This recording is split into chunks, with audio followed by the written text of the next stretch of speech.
You're listening to episode number 15 of the Keto Diet Podcast. Hey, I'm Leanne from healthfulpursuit.com, and this is the Keto Diet Podcast, where we're busting through the restrictive mentality of a traditional ketogenic diet to uncover the life you crave. What's keto? Keto is a low-carb, high-fat diet where we're switching from a sugar-burning state to becoming fat-burning machines. If you're in need of keto recipe food prep inspiration, I've prepped a free 7-day keto meal plan exclusive for podcast listeners. The plan is complete with a shopping list and everything you need to chow down on keto for 7 whole days. Download your free copy at healthfulpursuit.com/keto meal. Let's get this party started.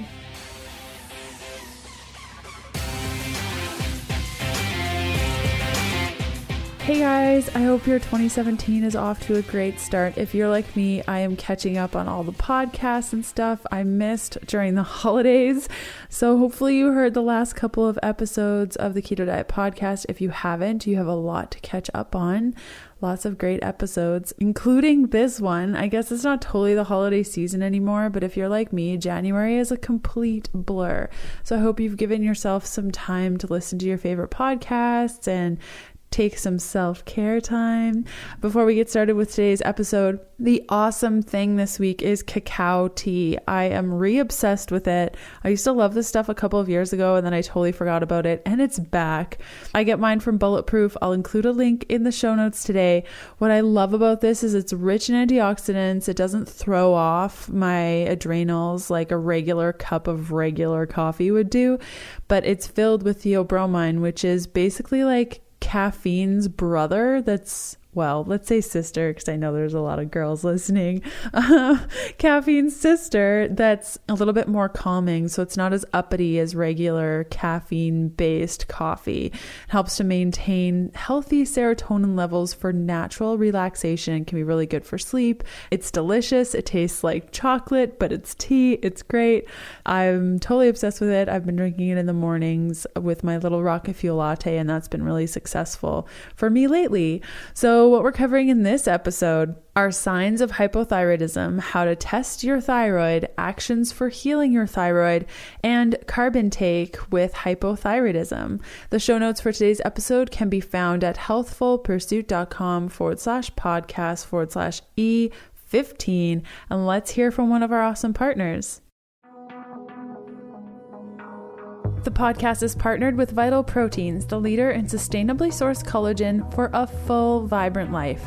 As you know, podcast listeners receive 10% off plus free shipping in the US on all of their favorites over at vitalproteins.com with the coupon code VPHP10. That's all in caps, no spaces. Beginning February 1st, 2017, Vital Proteins and I will be putting together something super special that will replace the coupon code. Stay tuned into the podcast for more information leading up to February 1st. In the meantime, the coupon code VPHP10 will continue to work up to January 31st, 2017.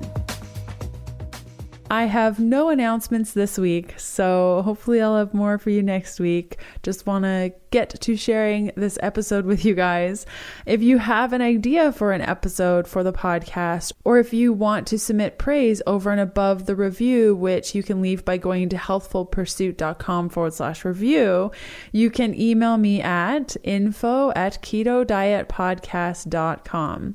So we have a lot of good questions for today's guest. Questions and suggestions on guests were submitted by members of our private Facebook group, accessible to everyone who purchases one of my keto products, available at healthfulpursuit.com/shop. So once we book a guest, I jump on our private Facebook group, I ask all of them all of the questions, and then I make sure to get through as many of their questions as possible. So having access to that group also gives you a lot of power to the content that's on the show. So if you don't already have my products, you want to check them out, definitely head on over to healthfulpursuit.com/shop. And I feel like there will be a little bit there for you. I've tried to come up with a bunch of different things for everyone that will help you on your ketogenic journey.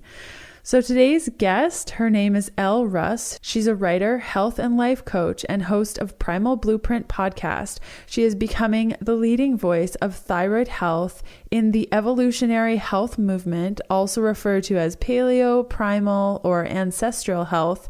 Elle is a certified primal health coach, and she sits on the advisory board for the Primal Health Coach program created by Mark Sisson, bestselling author of the Primal Blueprint.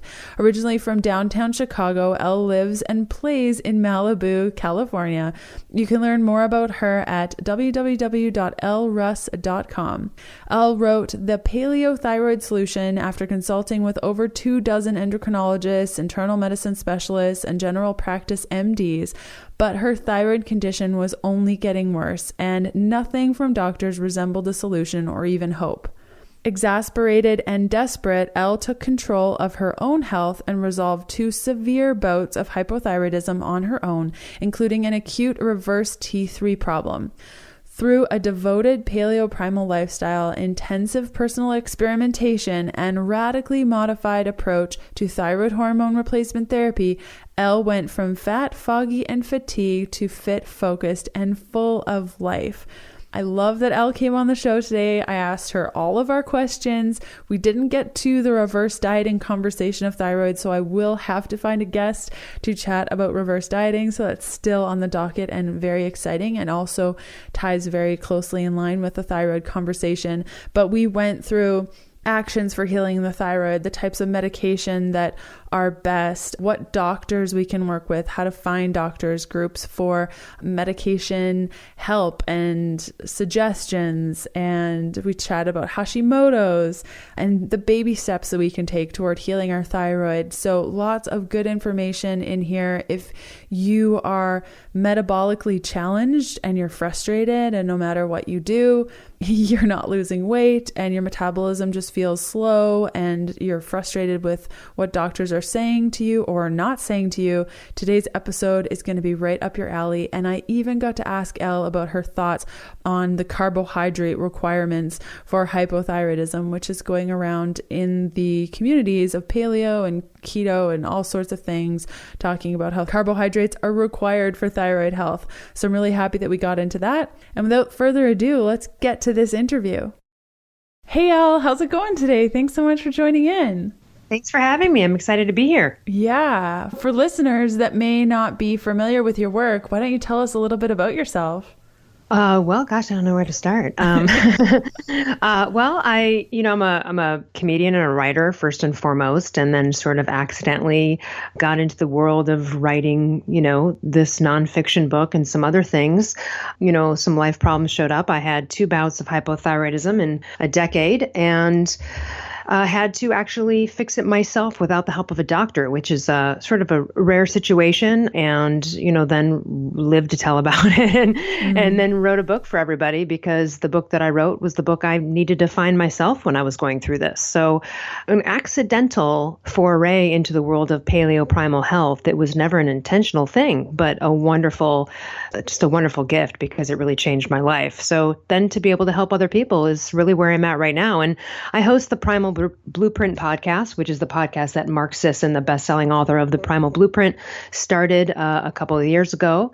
And so, you and I are both in the same business there with podcast hosting and, primal health coaching, and just trying to get the word out and help people as much as I can. And fabulous podcast. When you say that, you kind of like slid into this, you'd never be able to know, a lot of things. It's pretty phenomenal. Thank you so much. Well, I think it's like when you, and probably people listening, when you have had a health situation and the medical community has failed you, you have no choice but to pick up and research and learn yourself. And hopefully that's what you do, because if you don't, you might never get better. And so, really just through perseverance of trying to solve my own issues is what, kind of eventually gets you quite knowledgeable in that arena. Mm-hmm. And you touch on this so beautifully in your book, and even the title of your book says it all, or the subtitle, that a lot of people don't understand hypothyroidism, and a lot of doctors don't understand hypothyroidism, and the tests are all wonky. You said you had 2 bouts of hypothyroidism. What is that like? Can you explain hypothyroidism and what that does to your body? Sure. Well, let me just start off with everybody listening to this podcast right now has a thyroid gland. And if they don't, they're dead and they're not listening to the podcast. Yeah. So that's sort of like my general opener, because the thyroid gland is the master gland of the body. So if for some reason there's someone listening who had their thyroid removed, they are on thyroid hormone replacement therapy, or they would be dead. So if you cannot live without a thyroid gland, what do you think is going to happen when you live with suboptimal, crappy levels of thyroid hormones? You're going to die a slow death. And that's really what hypothyroidism feels like at its height. At first, people might feel like a little weight gain. They start to get foggy in the brain. Maybe they're colder than usual. Those are sort of the onset of some initial symptoms that usually plague people. But then when you've been left undiagnosed or misdiagnosed for several years, those symptoms compound each other. So for example, the thyroid gland is the master gland in control of every metabolic process in your body. So that's why people get fat usually when they're hypothyroid, meaning underactive. But also it's the regulator and production manifester of all of your sex hormones. So this is why women have infertility issue, miscarriages. You might have fibroid tumors. You might have abnormal bleeding. Men might lose their sex drive. Things will manifest itself in a sexual hormonal level. So the bottom line is, when you're in a hypothyroid state, you will likely get another disease or affliction of which you would not have normally gotten if you weren't hypothyroid. And so then what happens is you go down this train, your body's falling apart, you're becoming a mess, and the doctors are trying to band-aid and patch up all of these different things that have happened to you, but they're not looking at the cause. You can treat someone's polycystic ovarian syndrome. You can give someone a statin for high cholesterol. It will never get better if you don't solve the root of the problem. And the thyroid is the root of all of these problems. It is the master gland. So everyone, whether you have a problem or not, should either learn about it through my book or elsewhere about how you optimize your own thyroid gland. It's very important to take care of, help along its way through nutrients and diet and lifestyle, because it is what is absolutely equal to how you feel on a regular basis. Mm-hmm. Beautifully said. Totally. As somebody who's had hypothyroidism for quite a long time, and once I kind of healed that specifically, I got my period back and all these amazing things started happening. And that's what happens is you become, it's like, the tough thing about it is you start to, it's like shingles on a house. You start to kind of like one peels off, then the other. And so it's a hard place to be when you're sick with hypothyroidism, because you don't know what the hell to attack first or what's causing what. But at the end of the day, it's the thyroid usually. So for people out there who have any depression issues, any brain issues, bipolar, anything that's related to brain and depression, you need to get your thyroid checked properly, because that is first and foremost the igniter of depression. When you have low T3 levels in your brain, that's why a lot of hypothyroid patients are very depressed and can't think straight or have cognitive abilities or cognitive issues, which is what I had. And so, anything brain, also cholesterol. People have issues with high cholesterol. They go in the doctor wants to put them on statins. Check the thyroid, because usually once thyroid status is optimized, that all gets back into order. Same with the hormones. So you can see how someone would go down a path, have a hormonal abnormality. The doctor says, oh, you're low progesterone or your testosterone's low. And then they're treating that. They're trying to give you hormone replacement therapy, and you could be in your 30s, which is not appropriate necessarily, right? And all the problem really was caused by was the thyroid. So everyone needs to look right there first.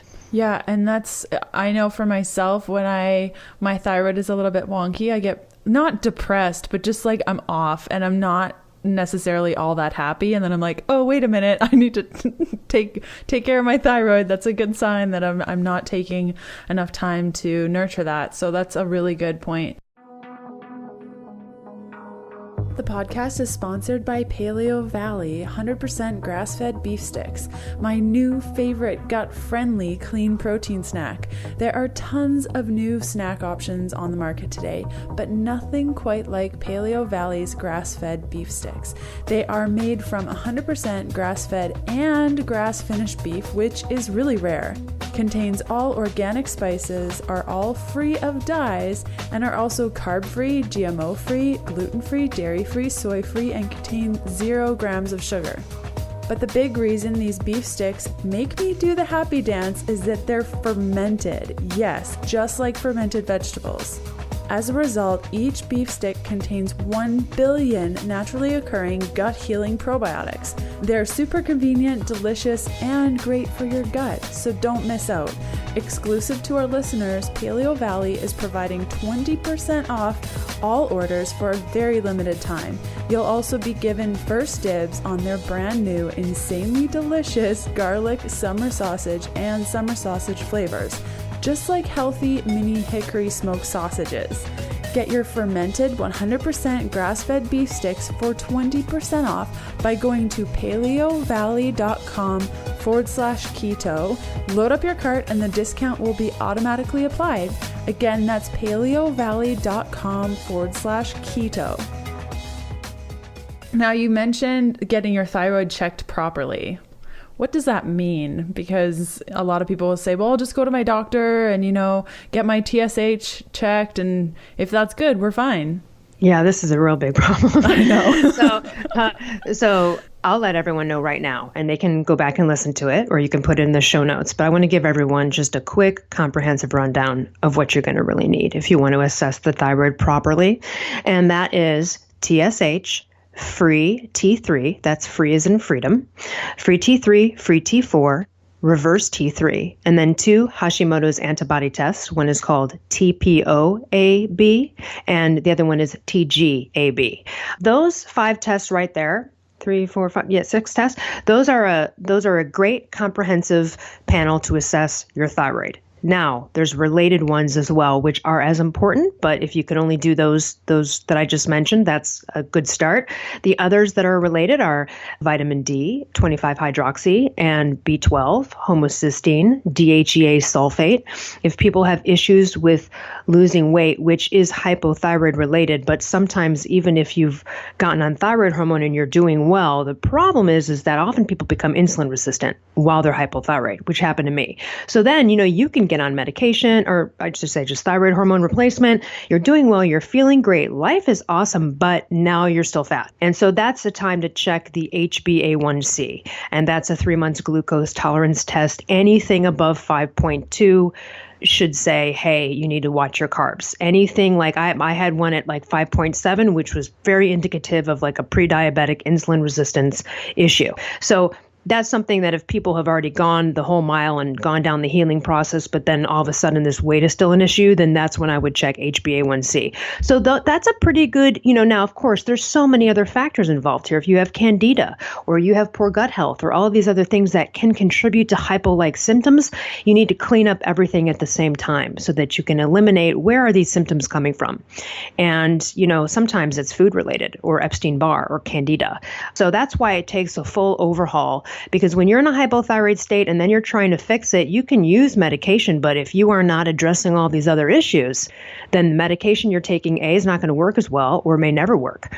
And so you have to do a full force approach to this, but it's actually absolutely solvable. So I don't want anyone out there to think if they've been told by a doctor, like you're always going to suffer from X if you're hypothyroid. That is not true. That's a lie. This stuff is solvable. It really is. But it does take patient participation.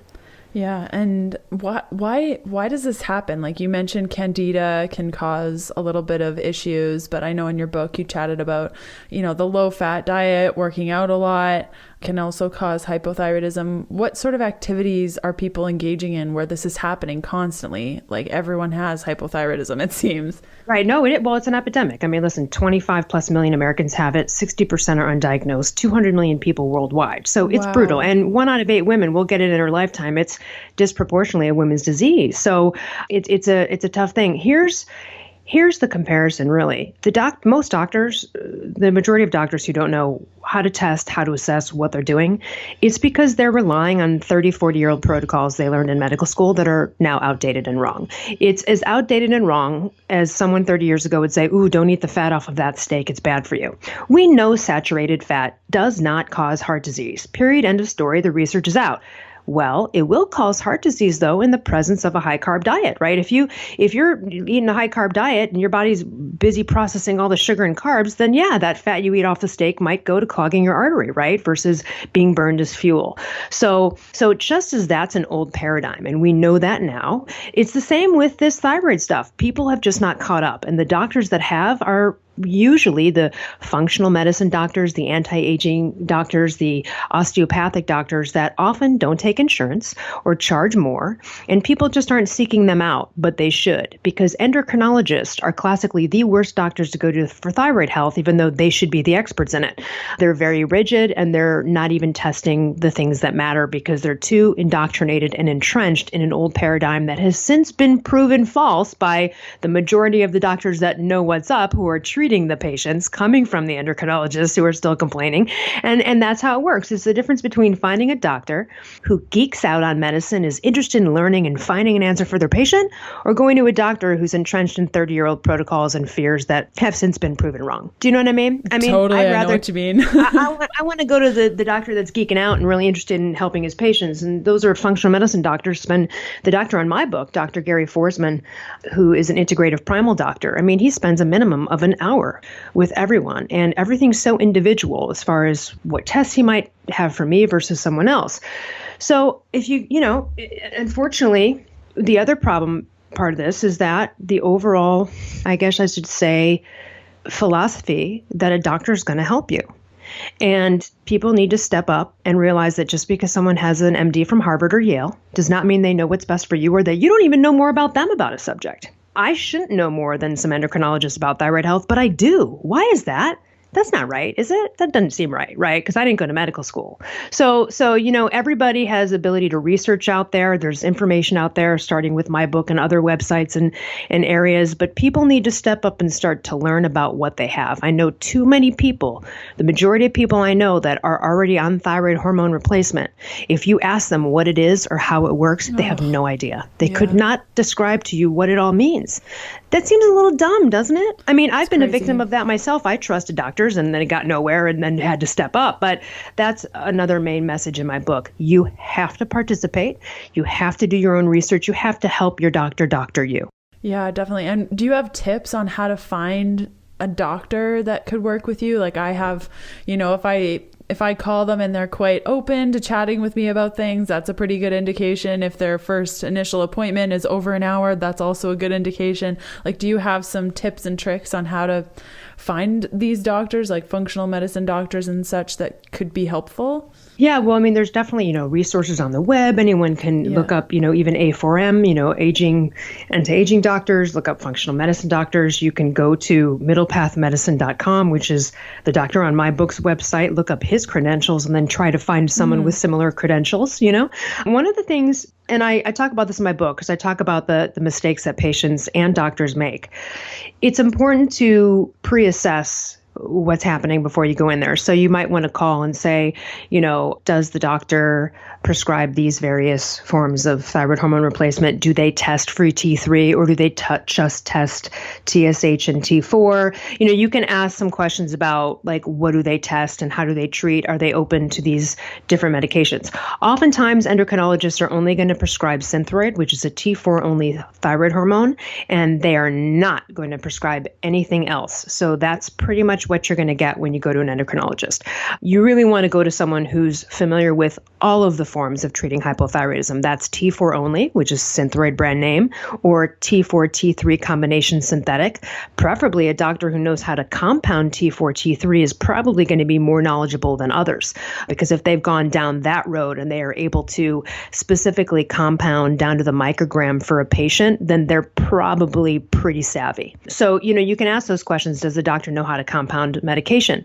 Do they test reverse T3 and understand how to treat it? So there's a variety of questions, and I put that all in my book, and there's some other resources on the web. The best website for thyroid health is called stopthethyroidmadness.com. That has great resources on there, questions to ask doctors, things like that. And then there's also a free Yahoo group called Natural Thyroid Hormone Yahoo group. And they have a good doctor list that they have compiled over the years through patients. And so if you join that group for free, you can get into the files and look at that good doctor list. And they have an international one as well. And that's been a great list that has helped other patients find decent doctors, because patients like me are writing reviews or have gone to them and said, this doctor's really not good with this, but they're open to this, et cetera. So that's a great free resource for everyone listening who's trying to find a decent thyroid doctor. That's one one place to go. It's called the NTH Natural Thyroid Hormone Yahoo group, and it's free and it's moderated by fellow patients, like me, who've kind of gone down this road, and other patients have reported in, and it's just a great resource, one of the many. Brilliant. I'm going to check that out. I've never heard of it before. So thanks for the tip. That's awesome. So say somebody has hypothyroidism and maybe they're trying to find a doctor. You mentioned before a couple of actions for healing the thyroid in addition to the medication. Can we go through a couple of those things for those listening that are hypothyroid right now and wanting to do something other than just medication?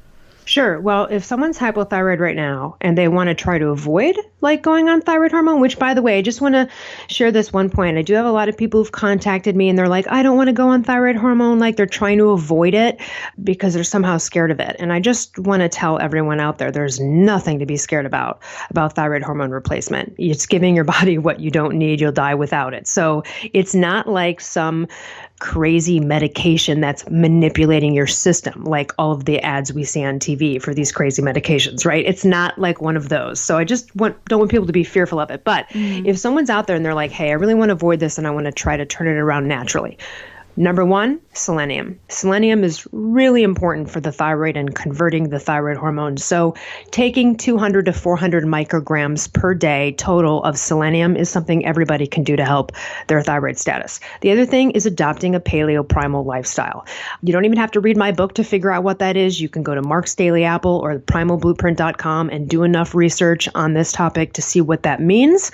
But the reason that is applicable to thyroid health is because adopting a paleo-primal lifestyle, when you do it right, is the ultimate in blood glucose management and adrenal management and balancing. Those two things are absolutely related to the thyroid. Part of that lifestyle is not doing chronic cardio. One of the things that could have gotten me into a hypothyroid state, and often do with people, is people who are eating a low-fat, low-carb diet, over-exercising. These activities send a message to our primal perspective in our body that says, she's starving. Don't give her any more of this fat-burning T3. We're not going to make her hyper metabolic right now. She's running from something. She's, a saber-toothed tiger, or she's starving.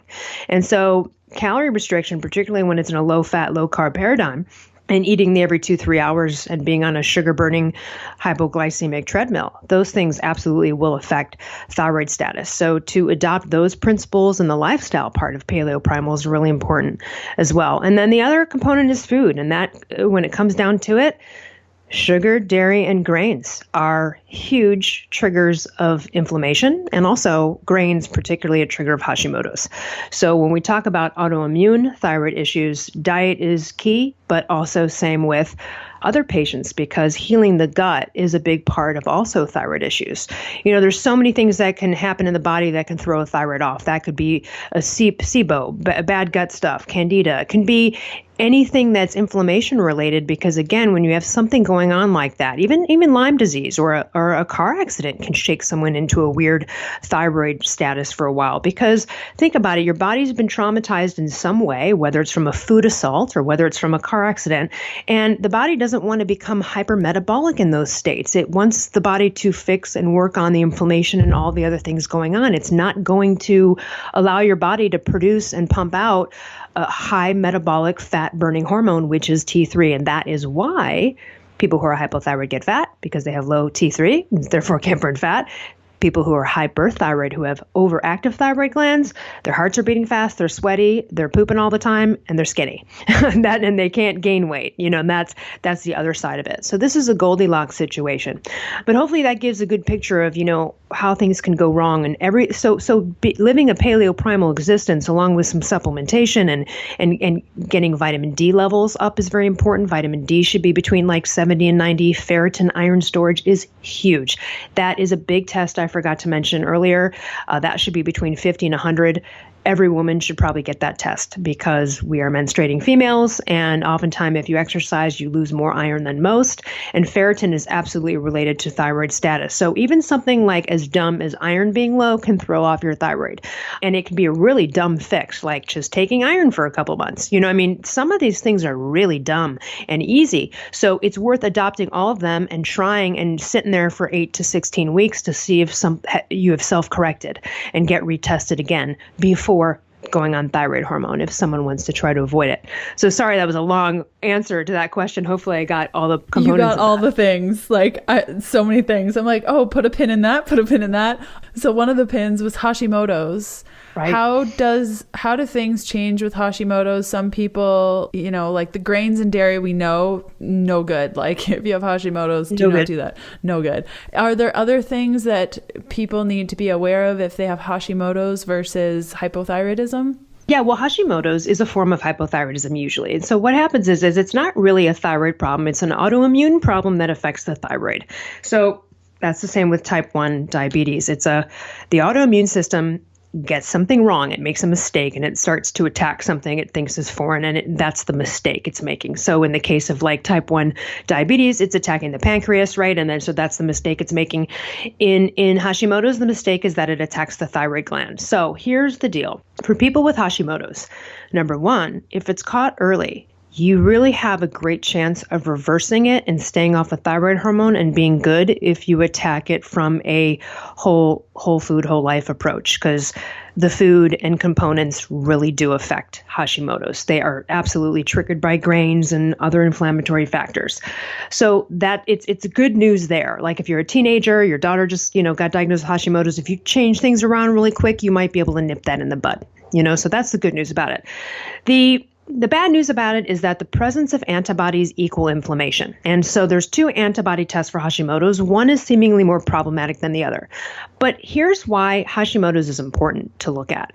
Most doctors do not understand that you can actually treat the autoimmunity part. So even if there's a patient who has Hashimoto's and they're on thyroid hormone and they're doing well, like they're feeling great, they still might go get their blood tested once a year and have high antibodies. But the doctor doesn't even think that that's a problem because they just go, oh, well, they have Hashimoto's, so of course they're going to have antibodies. And the answer is no, they shouldn't. The goal still for everyone with Hashimoto's is to get those antibodies as low as possible. So someone on thyroid hormone replacement doing well with Hashimoto's will not feel the rise and fall of those antibodies per se. There's going to be inflammation going on under the scene, and inflammation equals other inflammatory factors, other autoimmune issues. Like you're going down a real bad road for cancers. People who have Hashimoto's are more likely to give birth to autism spectrum disorder children. So, there's lots of reasons to get those antibodies down, but most people don't even know you can do anything about it. Now, if you are not on thyroid hormone and you have Hashimoto's and you have high antibodies, you're going to feel it. It's going to feel like people who are untreated with Hashimoto's go in and out sometimes of being hypo and hyper, because at any given day, the autoimmune system is attacking the thyroid gland, and they might feel like choked up in the neck, tightness in the throat. They might feel jittery and anxiety ridden because they have too much thyroid hormone that day. And then a week later, they might feel real low and depressed and hypo. And someone could be misdiagnosed as bipolar in that situation, particularly when you're a teenager. You know what I mean? So those are really things to look at when it comes to Hashimoto's. But the bottom line is, no matter whether you're treated or not, you can address the antibodies, and you should try to. And that's the main message. And in the Q&A section of the book with my doctor, we go into this. There's other ways to treat this, but that's the goal. So one of the success stories in my book, Kara, she had Hashimoto's for years. She was treated on thyroid hormone, finally got well, doing well, feeling great. But her doctor still didn't even realize that she could do anything about her antibodies. Well, once she learned what I told her, her antibodies went from 300 to 25, the lowest she's ever seen them in her life. Now, she doesn't necessarily feel the difference between the 200 and the 25 antibodies, right? But they're there on the blood test. So they're there, which means inflammation is there, right? So she got it down just by quitting grains. And she still has cheats. She'll still eat a piece of real pizza every now and then. This is not a life sentence to never enjoy a piece of gluten. You know what I mean? So in her case, her doctor still, even though she was treated well and compounded medication, doctor still didn't realize that you could. Unfortunately, people with Hashimoto's have to be a little bit more careful about diet versus other people with hypothyroidism who might be able to go off on a bender with gluten or other things, right? Because it's not going to cause as much of an inflammatory response as it would with someone with Hashimoto. So A, they have to be a little bit more religious about diet. But B, can nip this in the bud sooner, and C, you really can and should try to treat antibody levels, because one autoimmune situation untreated will beget another, and so on. Instant Pot, my personal favorite pressure cooker, is a partner of the podcast. With Instant Pot, you can make meals in minutes. Truly, I was someone who was intimidated by pressure cookers, but I'm so happy I gave Instant Pot a try.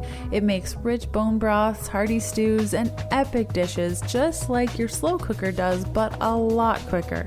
I have the Instant Pot IP Duo 60, which pressure cooks, slow cooks, cooks rice, sautés, makes yogurt, steams, and warms up food all in one.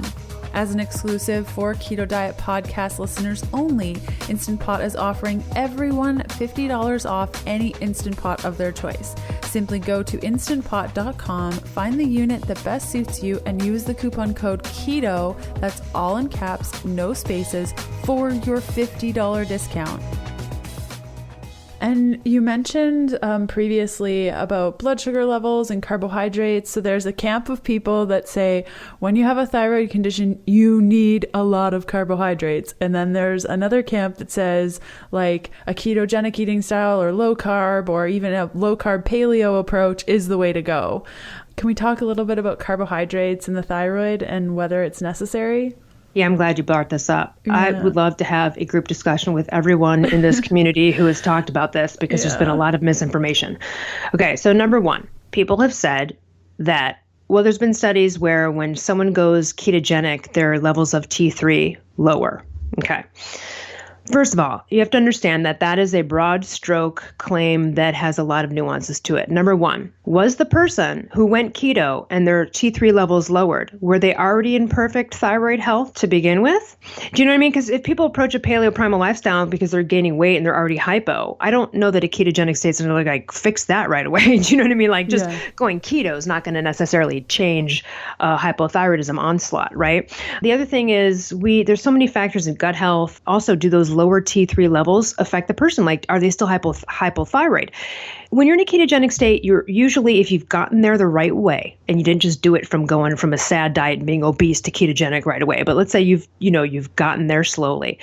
T3 levels might lower, but that might not necessarily make the person hypothyroid. It just might make them more efficient at T3. Their body is pumping out less T3 because it doesn't need to respond to all the onslaught of carbohydrate and BS demands that need more T3 to process, if that makes any sense. Mm-hmm. If it were true that a ketogenic diet made people hypothyroid, we'd never be here, okay? No one would have successful pregnancies. Population would not have happened, okay? So our ancestors, that means that all of our ancestors would have been severely hypothyroid for years and years, okay? So I'm not buying that a ketogenic diet causes hypothyroidism. It may lower T3 levels, but does it cause hypothyroidism? Listen, there are people that do well at a certain T3 level and people that do well at a higher one. It's individual. So I'm not sure that whatever tests or studies have been done on, ketogenic lowers T3, I'm not willing to buy it. I'm not willing to say that ketogenic makes someone hypothyroid. I think that's what people are afraid of. I've had people write me and go, I'm making sure I'm getting enough glucose so that I can produce T3. And I'm like, what are you talking about? So here's the thing. When you become ketogenic, if you're really in that, you do become calorically efficient. But aside from that, often the appetite is severely suppressed in a positive way, obviously. Now, the trouble that some people could get into potentially is their appetite's so suppressed, they are not eating enough calories, and that could throw someone into a hypothyroid state. Okay. Yeah. So what's causing what, right? So I would want to look at whatever studies or claims people are making about this, because I'm not buying that just in and of itself, a ketogenic low carb diet causes any of these problems. How do we know their thyroid status was even great before they went keto? And again, did they just get a little bit lower T3 levels, but they were feeling fine? Or are they saying, you know what I mean? So there's I'm not buying it. I think there's too many factors involved in this, like caloric issues, because I know people that have gone ketogenic and their appetite's really suppressed, and then they're kind of like not eating a lot at all. You know what I mean? And if you go on that train for too long, then your body's going to get a signal that it's starving, and then it might hold back on the T3. Do you see what I mean? Totally. So hopefully that makes a little bit of sense, but it's an area where I wish they would do more studies on, because I disagree with the claim. Now, you don't need high amounts of carbs for thyroid. So we're talking about super low carb versus normal. I still think any woman at an average height, I mean, if you're super tall, you probably can eat more calories, but average women don't really need more than 100 carbs a day unless you are a bricklayer or an athlete, a professional athlete. And that's not working out an hour or two a day. That's not a professional athlete. Professional athletes work out 8 hours a day, right? So a carb level of 100 carbs total or less per day, between 50 and 100 carbs, isn't going to throw anyone into hypothyroidism. Yeah, and I think you touched on a really good point. I actually interviewed Dr. Jason Fung, I think in episode 4 of the podcast. And we were talking about fasting and thyroid. And I know for me, myself personally, being on a ketogenic diet for now 2.5 years, I find if I fast too much, it does affect my thyroid. And I do need that carb up practice every once in a while. Otherwise, I could go days and days without eating and my thyroid suffers immediately. Like I can just tell. So yeah, it's very individualized. And I totally agree with you. It's unfortunate that even in the paleo space, there's a lot of, well, if you have hypothyroidism, you need to eat a ton of carbs all the time. No, in fact, here's the thing. The opposite is sort of true.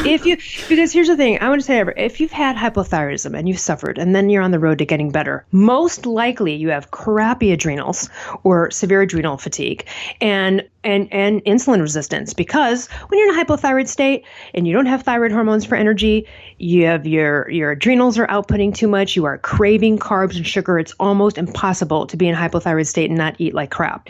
So oftentimes you do have too much sugar, you become insulin resistant. And the only way to combat that is for adrenals and for the insulin resistant, is to go on a low carb paleo primal lifestyle that will balance out the adrenals and the blood sugar.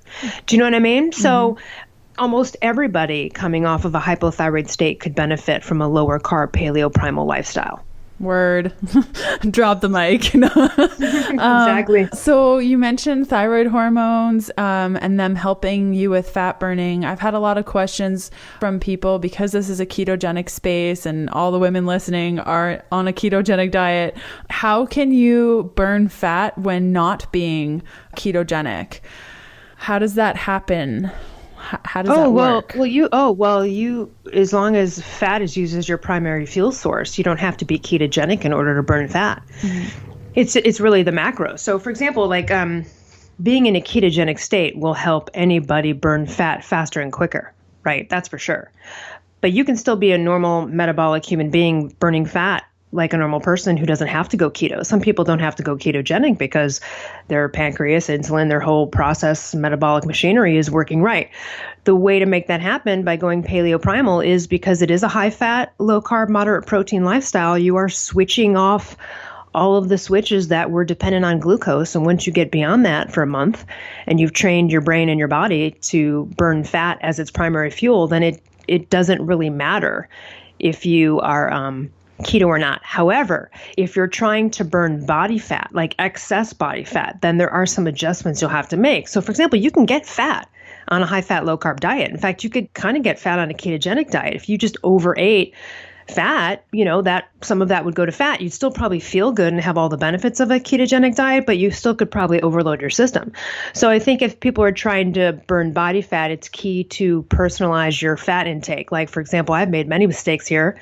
I once ate way too many calories for me and also way too much fat for me. So if you're trying to burn the fat on your body, you got to worry about what fat you're bringing in.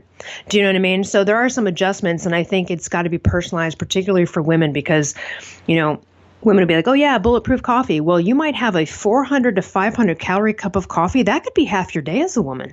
if you're not working out and you're a small woman, you can't really, probably not going to burn more than 1,200 that day if you're just sitting in the office, right? So you got to really think, do I really want to use up all of that with a blast of oil and fat in the morning? And I love Bulletproof coffee, and I think it's great. It's just that, you got to do some tinkering, because what guys can handle, or the level of fat my brother can handle, or Gabby Reese, who's 6'4", like she can handle, is going to be different than me at 5'2".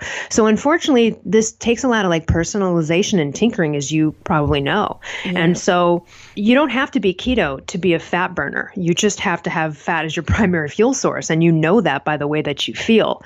If you want to take it a step further, though, and burn excess body fat or have insulin resistance, then yeah, going into a ketogenic state is the next step. Does that make sense? Or yeah, hopefully I answered totally the question. It does. And I think like in that fat burning state, if you're not eating ketogenic, would it be fair to say that, you were saying that the metabolic processes need to be in place in order to burn fat? If you have a wonky thyroid, I imagine your ability to burn fat is going to be a little bit more challenging. Oh no, it's going to be almost impossible. Yeah. If you have, so let me just give everyone a real quick picture.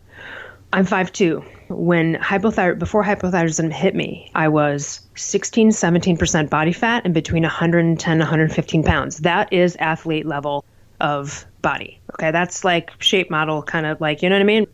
Now that was achieved through the old paradigm of like, eat every 2-3 hours. I was a sugar burner. I was struggling. I was hypoglycemic. I was also exercising extreme willpower because I was starving all the time. So I felt like, oh, this is what you have to do to get this body, because clearly it worked. I got the body, but I was suffering. You know what I mean? And you can get that same body, but you just switch the macros and the paradigm, and it's a much better life. You can actually sustain yourself. It's why those diets don't work and will ultimately fail you. So sorry, maybe I lost track here. Getting back to the fat burning, I think the problem is that ketogenic it's tough, and I think it needs to be eased into.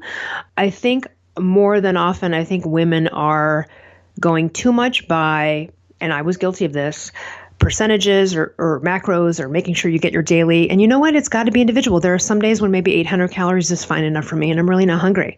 People be, oh, you're starving yourself. Well, no, maybe I'm not. That's calorically efficient. I had a day where just that seemed right. Mm-hmm. Then the next day I might be like, wow, I want like 2 potatoes, and I might want to overcarb it.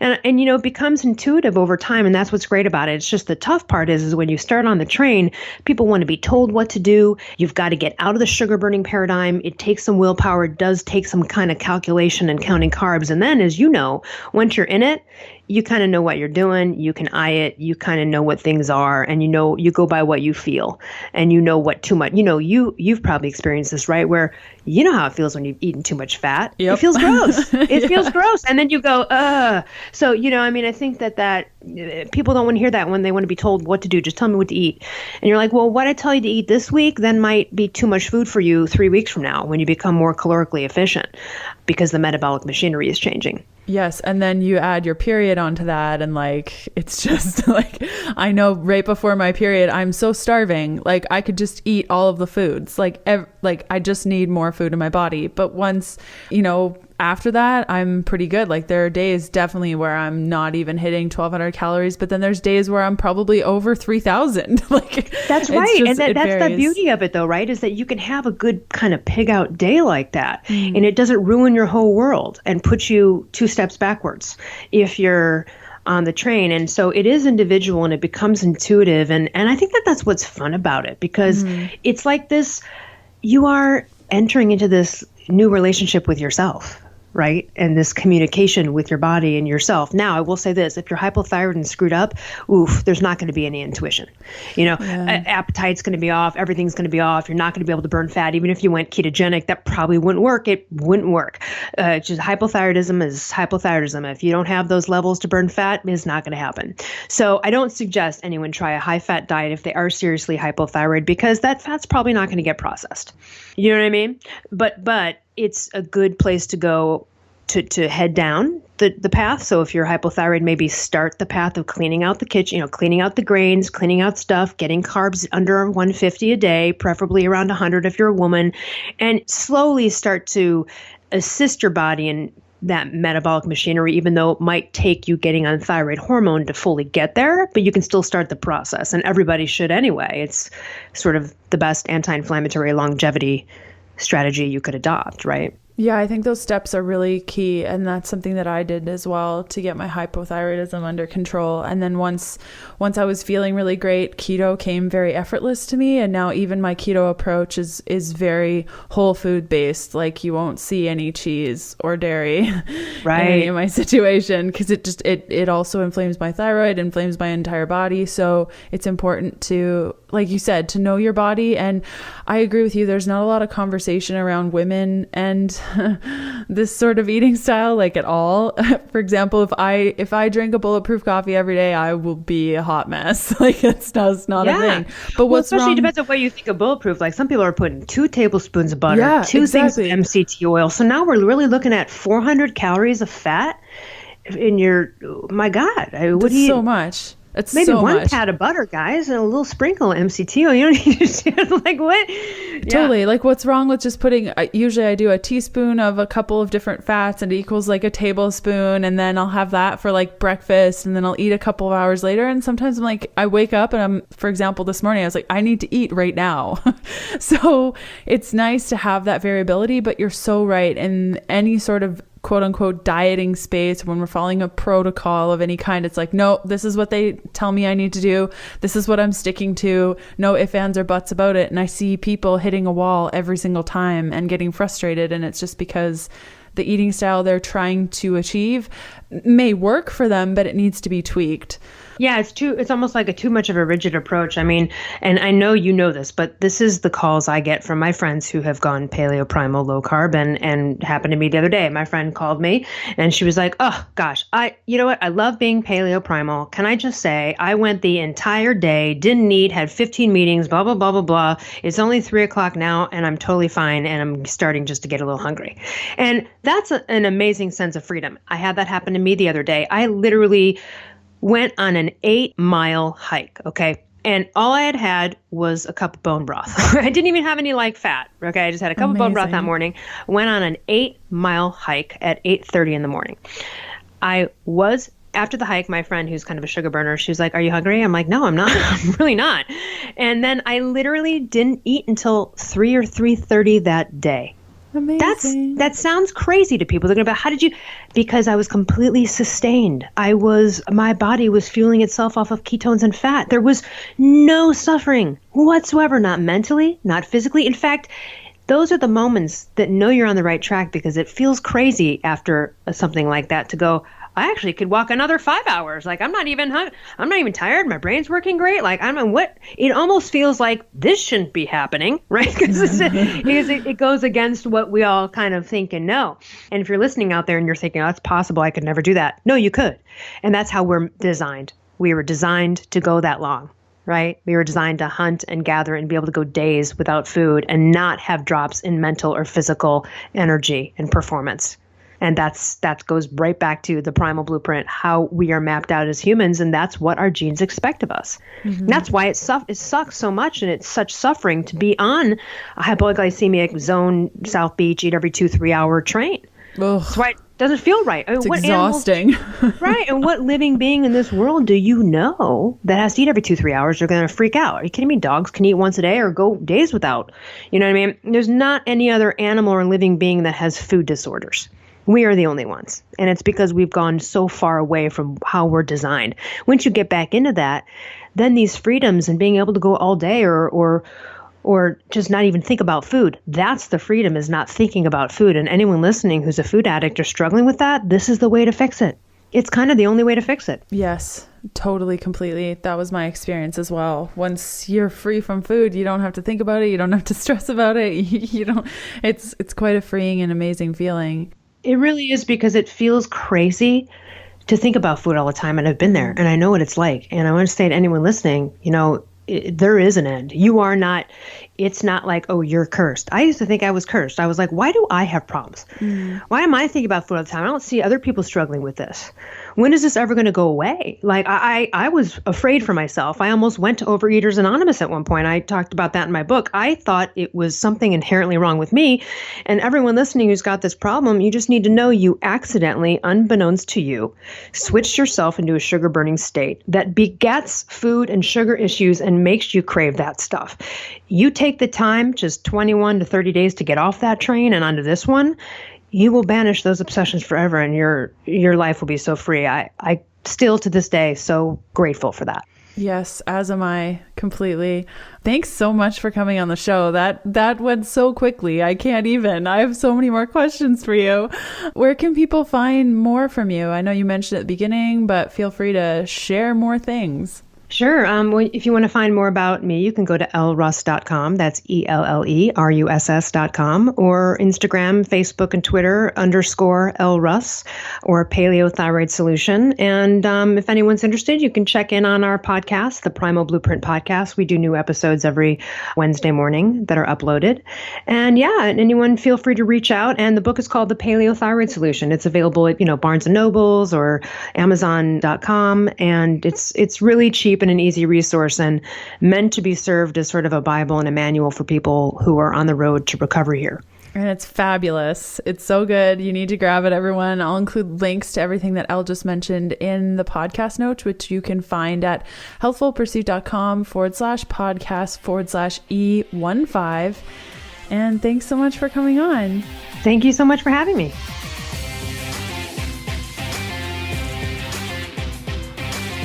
And that does it for another episode of the Keto Diet Podcast. Thanks for listening in. You can follow me on Instagram by searching Healthful Pursuit, where you'll find daily keto eats and other fun things. And check out all of my keto supportive programs, bundles, guides, and other cool things over at healthfulpursuit.com/shop. And I'll see you next Sunday. Bye.